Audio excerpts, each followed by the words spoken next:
Day 1 ng All-Star Activities. Rising Stars Games featuring the brightest young players sa buong NBA.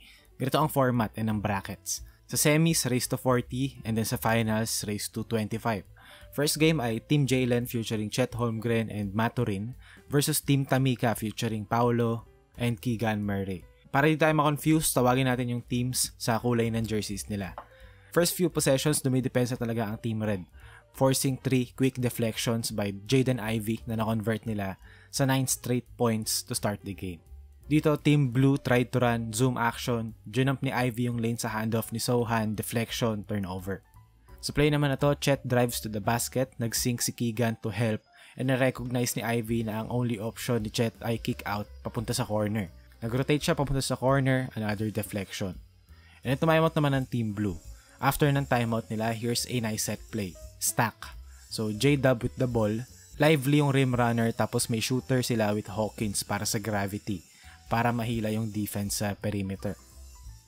Sagot naman ng Team Red, Paolo Banchero isolation. Mind you, this is a 6'10", 250 point forward na ganito gumalaw. Grabe.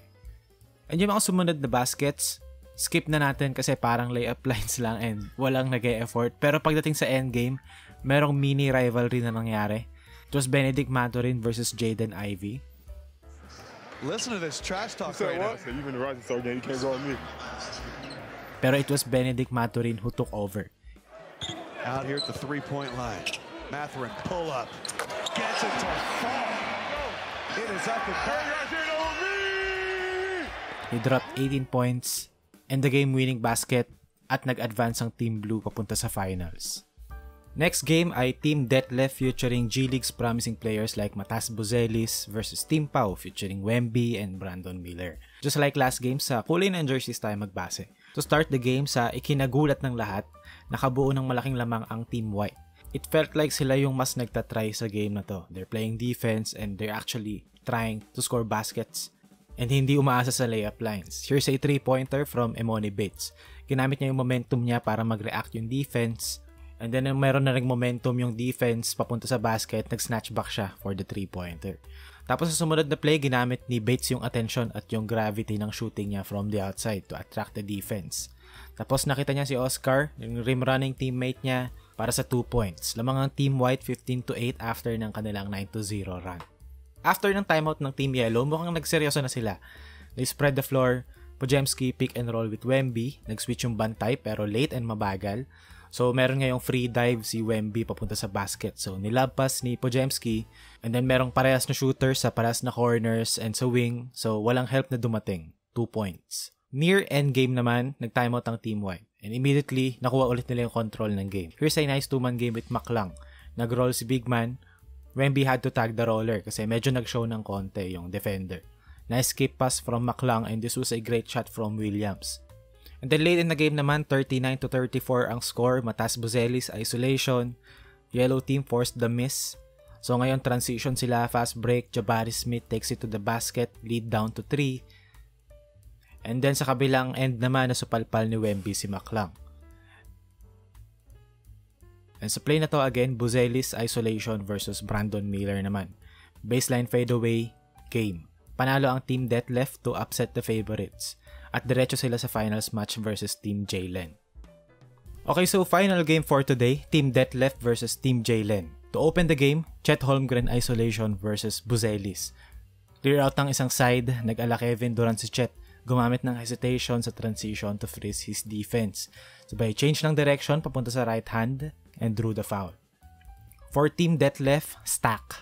Buzelis slipped the screen, nag-flow sa spread ball screen with Maklang and Shibwe.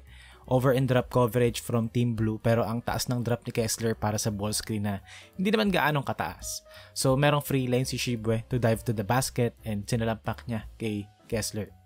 And just like his last game, naging factor din si Mathurin sa game na to, whether it's scoring or playmaking sa game na to, para siya nag-contribute dun sa parehas na side na yon. Para naman sa Team Detlef, empty side ball screen, Maklang drives middle, nag-help si Mathurin sa nail, 1 pass away. Hindi advisable na gawin yon. So, na-open si Williams sa 3 points. Tong game lang na to, makikita mo talaga yung difference sa level ng talent nila. Dito si Jordan Hawkins, 1-on-1. tough shot, diba? And yun yung mga tira na talagang dun mo masasabi na kahit anong hard work or play na iset nung kabila, iba talaga talent level dito. And right after that, 2-man game, Hawkins with Lively. So as expected, ma-attract ni Hawkins yung defense because of his shooting. So nag-dive kagad si Lively to the basket, may tag si Bates sa weak side pero it was too late. Para sa Team Jalen, it was Jalen Williams who made a dagger shot to secure their Rising Stars championship. Okay, so quick opinion lang galing sa akin. Overall, it was a nice set of games naman. Pero walang memorable moment na nangyari. It felt like yung mga big names sa games na to nagpetics lang and gave other players a chance. Like dito, di ba, of course, home team nila Matori and Shibwe. Of course, di ba, if-feed sila na if-feed. Tapos sila Wemby and Chet, ingat sa injury. Then you have Paolo naman na merong all-star game pa sa Monday. Like, alam mo yun, it was nice pero it could have been nicer pa siguro kung yung mga big names actually na involved sila and they actually tried.